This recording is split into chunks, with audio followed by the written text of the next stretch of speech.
जब 75 की शॉल ओढ़ ली तो किनारे हो जाना चाहिए। ये बात कही है आरएसएस प्रमुख मोहन भागवत ने। अब जैसे ही 75 साल की बात मोहन भागवत ने की कि शॉल अगर ओढ़ ली तो किनारे हो जाना चाहिए, इसके बाद इस बयान को किससे कहां जोड़कर देखा जाएगा ये समझाने की जरूरत नहीं है। अब इसको लेकर के विपक्ष जो है उसने अटकलें लगाना शुरू कर दिया है कि आखिर आरएसएस प्रमुख मोहन भागवत ने किस संदर्भ में ये बात कही कि 75 के हो गए, शॉल ओढ़ ली तो किनारे हो जाना चाहिए, क्योंकि इसी साल सितंबर में प्रधानमंत्री नरेंद्र मोदी भी 75 साल के होने जा रहे हैं। वहीं आरएसएस प्रमुख मोहन भागवत भी जो है वो 75 साल के हो जाएंगे। अब अपने संदर्भ में कही या किसी और के संदर्भ में, ये अब इसको लेकर अटकलें शुरू हो गई हैं। इसी पर महाराष्ट्र से उद्धव ठाकरे की शिवसेना की तरफ से भी रिएक्शन आया है। वो रिएक्शन क्या है वो भी आपको इस वीडियो में मैं पूरी डिटेल से बताऊंगा। नमस्कार दोस्तों, मेरा नाम है मनीष कुमार सिंह और आप देख रहे हैं 4 PM महाराष्ट्र और आपका बहुत बहुत स्वागत करता हूं। दोस्तों, पिछले काफी समय से रिटायरमेंट को लेकर के, पीएम मोदी की रिटायरमेंट को लेकर के, ये जो 75 साल का आंकड़ा इसको लेकर के आमतौर पर सियासत में आपने देखा होगा चर्चा होती रहती है। अब एक खबर आपको बताने जा रहा हूं जो कि इस समय चर्चा का विषय बनी हुई है। राष्ट्रीय स्वयं सेवक संघ यानी आरएसएस के प्रमुख है मोहन भागवत। खबर है कि 75 साल की उम्र में नेताओं को रिटायरमेंट लेने की बात कहकर एक नई बहस छेड़ दी है। त्यांच्या शब्दांवर म्हणून उच्चार करू।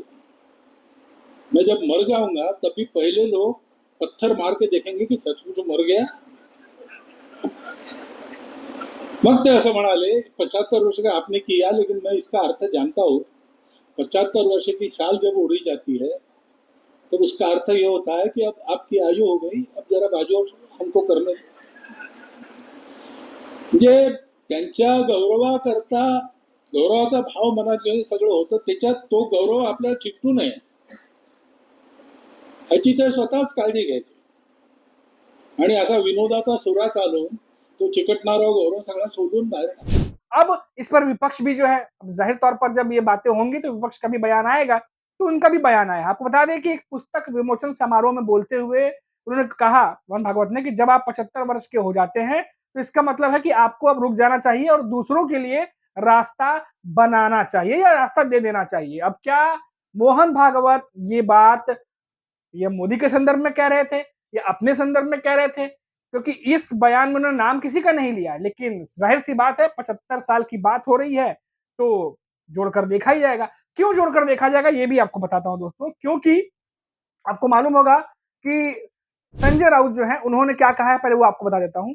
शिवसेना यूबीटी सांसद संजय राउत ने कहा कि प्रधानमंत्री मोदी ने लाल कृष्ण आडवाणी, मुरली मनोहर जोशी और जसवंत सिंह जैसे नेताओं को 75 साल की उम्र के बाद रिटायर होने के लिए मजबूर किया। अब देखते हैं कि क्या वह खुद पर भी यह नियम लागू करते हैं।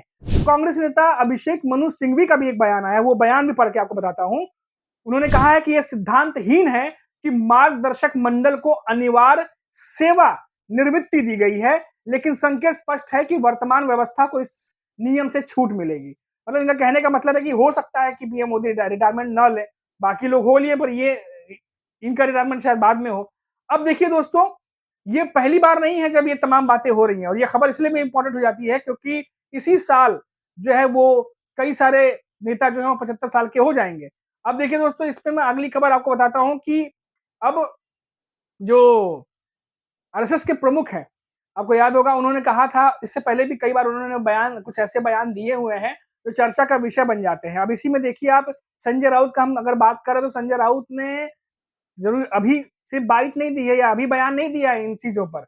उन्होंने पहले भी, आपको याद होगा जब पीएम मोदी नागपुर पहुंचे थे तभी भी संजय राउत ने एक बयान दिया था कि क्या उत्तराधिकारी की तलाश शुरू कर दी गई है बीजेपी की तरफ से। अब ये देखिए, आपको बताता हूं कि ये बात निकली कहां से।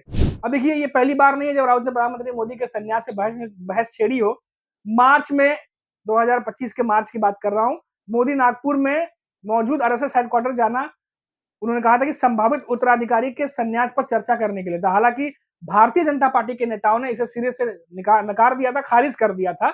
और हालांकि अंदर की बात कोई बताता भी नहीं है कि अंदर क्या बात हुई। अंदर जो भी बात हुई होगी बाहर जो है वो नहीं आया, इसीलिए कोई भी दावे जो होते हैं सही हो या गलत उसे खारिज ही कर दिया जाता है आमतौर पर, जब तक कि ऑफिशियली उस पर बयान ना दिया जाए। अब आपको बता दें कि जैसा हमने आपको बताया कि 17 सितंबर को प्रधानमंत्री मोदी 75 साल पूरा करेंगे।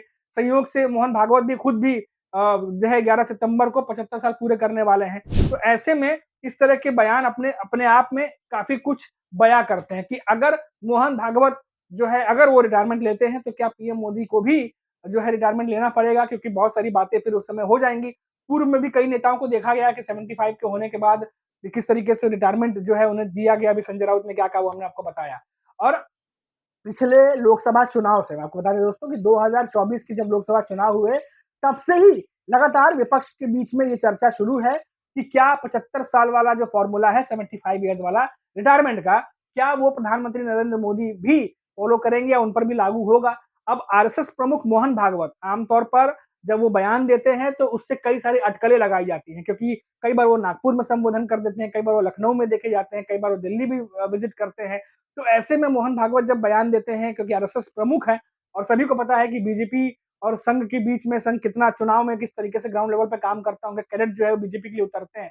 और बीच में ये भी खबर आई कि बीजेपी के अंदर भी 2 धड़े हैं, 2 हिस्से बन चुके हैं। एक हिस्सा कुछ और चाहता है, दूसरा हिस्सा कुछ और चाहता है।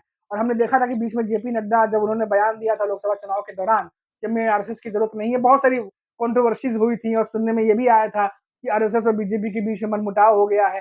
बहुत सारी बातें हुई, लेकिन चुनाव के दौरान क्योंकि चुनाव के दौरान कैडेट्स को देखा गया काम करते हुए, कई बार जो जानकार हैं वो ये बात बताते हैं कि ग्राउंड लेवल पर बीजेपी को मजबूत करने में महाराष्ट्र में खास तौर से आरएसएस के कैडेट्स जो होते हैं, उनका बहुत बड़ा योगदान था। तो ऐसी स्थिति में क्या जो मोहन भागवत कहना चाह रहे हैं, क्या वो बीजेपी मानेगी? क्या ये मैसेज उन तक पहुँच रहा है? कई सारे ऐसे सवाल हैं और लगातार विपक्ष, चाहे महाराष्ट्र की बात करिए, चाहे दिल्ली में बात करिए, हमेशा 75 इयर्स और रिटायरमेंट को लेकर के चर्चा करते रहते हैं। तो अब इस बयान से बहुत ज़्यादा जो है अटकलें तेज़ हैं, बहुत सारी बातें हो रही हैं। अब देखना होगा कि आने वाले समय में, क्योंकि बहुत समय नहीं है, जुलाई का महीना चल रहा है, जून, जुलाई, अगस्त के बाद सितंबर शुरू हो जाएगा, यानी करीब-करीब 1.5 महीने का समय बचा हुआ है। और इसके बाद देखना होगा कि क्या कोई परिवर्तन आता है, जैसा कि मोहन भागवत जो है वो बातों-बातों में बयान में इशारा कर रहे हैं, या फिर जैसा अभिषेक मनु सिंघवी इशारा कर रहे हैं, उस तरह की चीज़ें होंगी। तो ये दोनों ही परिस्थितियों में देखना होगा कि आखिर होने क्या वाला है। फिलहाल महाराष्ट्र की ये बड़ी अपडेट थी, क्योंकि नागपुर में आरएसएस का मुख्यालय है और संजय राउत महाराष्ट्र में, खासतौर से मुंबई की जो पॉलिटिक्स है उसमें बहुत ज़्यादा एक्टिव रहते हैं, आए दिन बयान देते रहते हैं, हर दूसरे दिन प्रेस कॉन्फ्रेंस करते हैं और तमाम ताज़ा मुद्दों पर बयान देते हैं, खासतौर से बीजेपी को निशाने पर रखते हैं, मायावती सरकार को भी जो है वो हमेशा कटघरे में खड़ा करते हैं मुद्दों को लेकर के। अभी जो है इस पर उन्होंने रिएक्शन दिया है। तो जो भी अपडेट आएगी इससे संबंधित वो हम आप तक पहुँचाते रहेंगे। अभी के लिए इतना ही, आप देखते रहिए 4 पीएम महाराष्ट्र। और हाँ, जाने से पहले अगर चैनल पर नए हैं तो चैनल को सब्सक्राइब कर दीजिए, ताकि महाराष्ट्र से या देश की कोई ऐसी खबर जो आपको जानना ज़रूरी है, वो हम आप तक लेकर के आएँ। जब वीडियो अपलोड हो तो उसकी नोटिफ़िकेशन आपको मिलती रहे। नमस्कार।